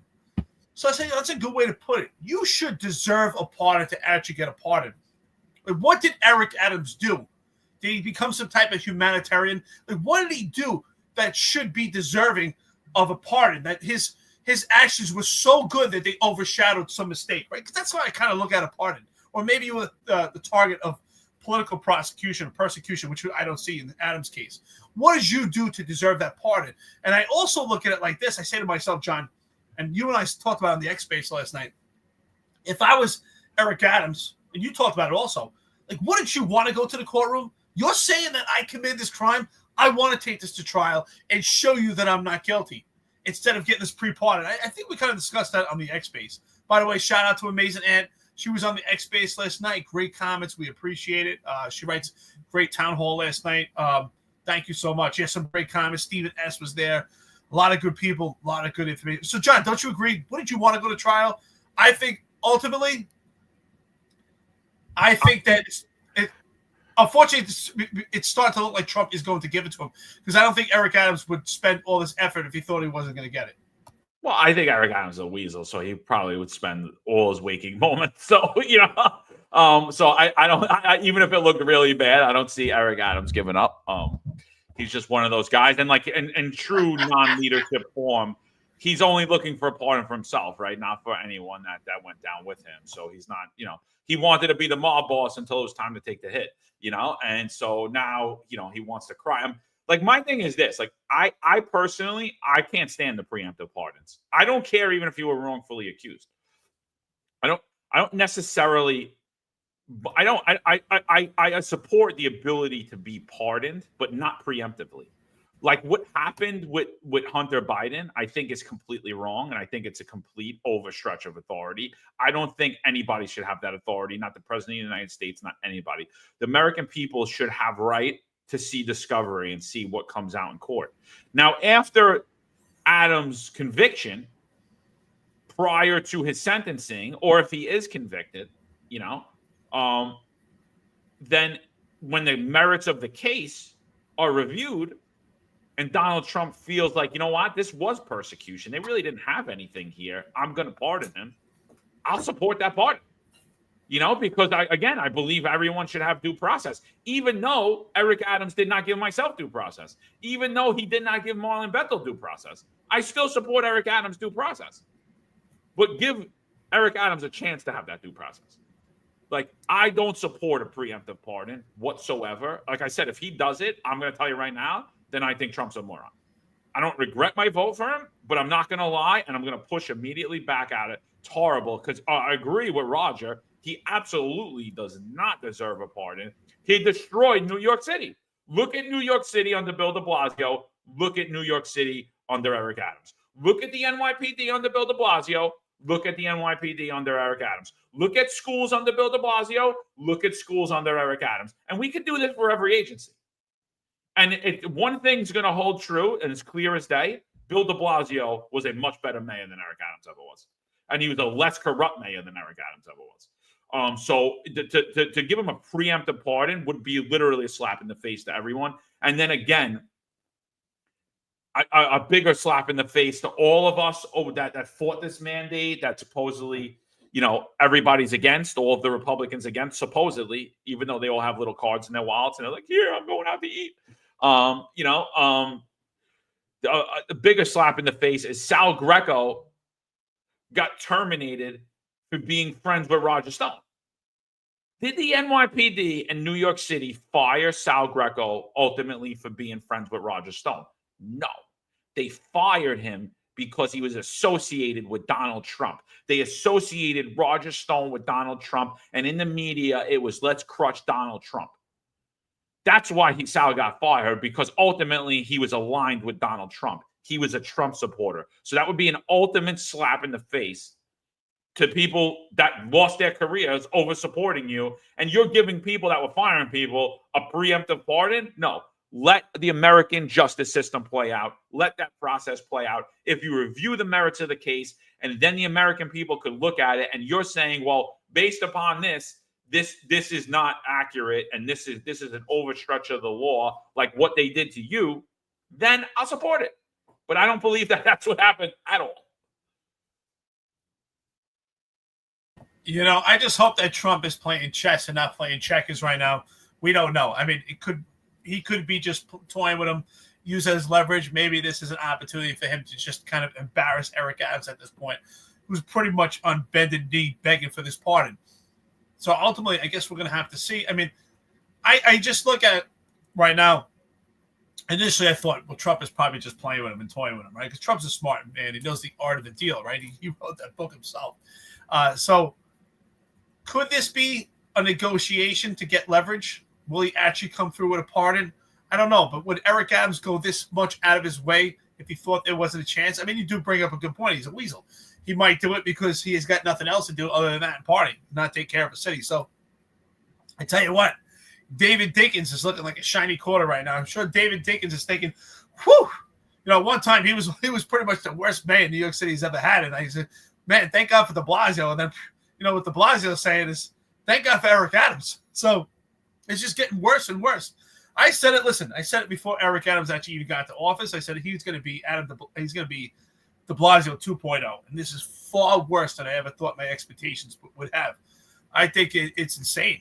Honestly, it's and I hope he doesn't give him a pardon, because I think that's a great point. I don't think he's deserving of a pardon. I can't think of something so substantial that Eric Adams has done in his tenure of politics, or even in his police career, that would award him a pardon, that we can overlook the potential bribery or potential other superseding indictments that we're about to see. And right now, it's obvious with the appearance of impropriety, there's all this corruption problem, that we're headed for a RICO case. So before we pardon Eric Adams or do a pre-pardon, I'd like to know what comes out of this RICO case and what hand Eric Adams had in it, other than just being appointing these bumbling idiots.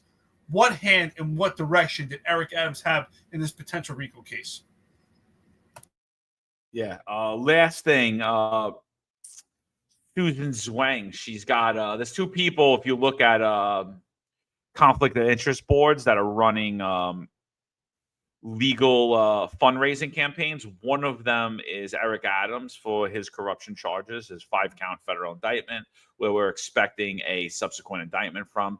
The other is Susan Zwang, Democratic member of the city council in Bay Ridge, who bit a chief.